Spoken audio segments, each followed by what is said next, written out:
Hi, Bob. Welcome to Madison and Idaboses.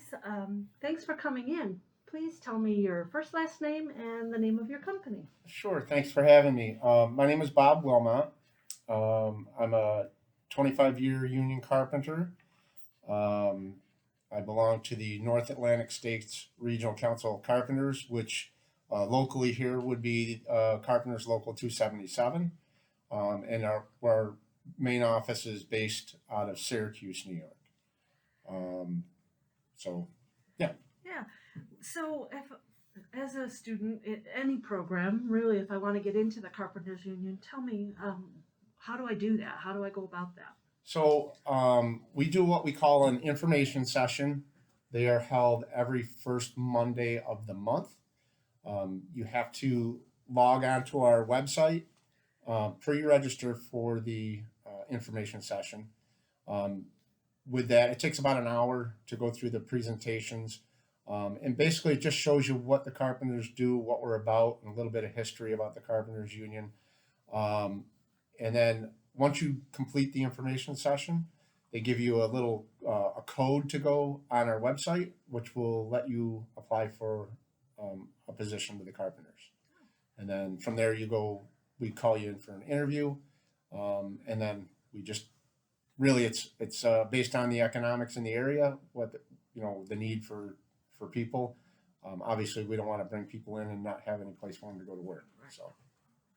So, would I need a high school diploma to do this? Nope. So the minimum requirements are you must be 18 years old and you have to have a high. Yes, you do need a high school diploma, but you have to have a high school diploma or equivalent. And really, that's the main requirements. You don't have to have any experience. Um, you know, we teach you the skills that you need to to have to be a union carpenter. Excellent. So, salaries are probably all different depending on how much skill I do have, correct? No, so your salary is based off of if you're in the apprenticeship program. So it's based off of what year apprentice you are. So all first year apprentices make the same amount of money per hour. And depending on the area that you live in, it could range anywhere from $14 to um, about 16.50. As a first year Okay. apprentice. So depending on what county you're And then working there's on. room for growth in there. Absolutely, absolutely. The apprenticeship. It's a 5-year program. So as you go through that program, every year you go from first year to second year to third year, and each year you're getting a pay increase um, as you progress through the program to eventually top out and become a journeyman carpenter. So once you're a journeyman carpenter, there's other positions that could become available to you. You could be a foreman, general foreman, a supervisor. You could go on even further to be maybe a trainer that teaches the new apprentices, or you could become a council representative like myself. So there's many different places you could go within the Carpenters Nice, Union. nice. So I'm hearing that you have to go onto your website, but do you guys do any social media? Do you look at the social media accounts for students? No. So what you do in your home time, is pretty much your own business. We don't get into other people's social media accounts and check them out to see just kind of what kind of person they are or whatnot. But um, you know, so no, we don't get into that kind of stuff, and we don't really care what the background of people are as well. So. Okay. So can I go on to Indeed or social media accounts to look for a job? Yep. So I do run the Indeed ads in all our areas. We cover 21 counties, and then we have another gentleman that runs the Zip Recruiter. So we do have that one going as well. Um, we do run a lot of Facebook ads. Looking for carpenters. You could join. Follow. Carpenters Local 277 on Facebook, and kind of see what's going on, and whether we're bringing new members in.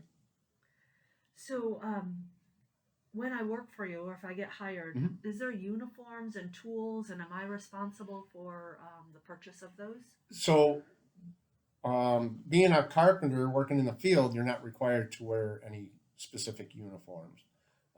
Just, good, steady, good jeans, nothing with a bunch of holes in them. Um, Shirts with a 4-inch sleeve, that's usually a normal attire for on the job.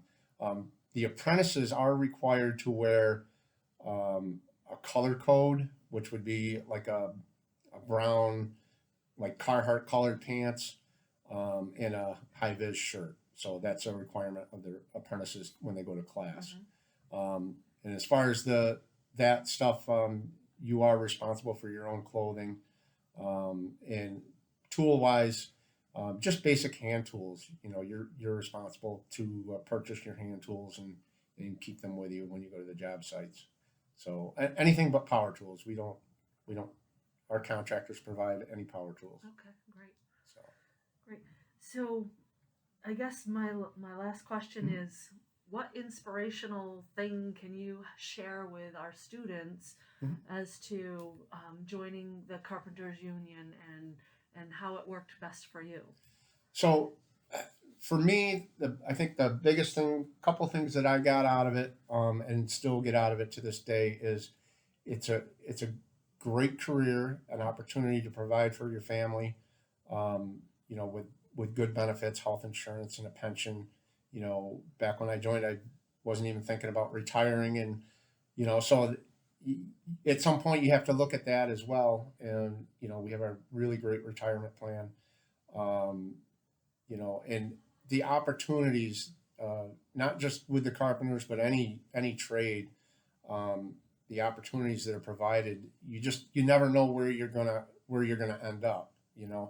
Um, 5 years ago, if somebody would have said, you're gonna run for a city office, I would have said there's no way, right?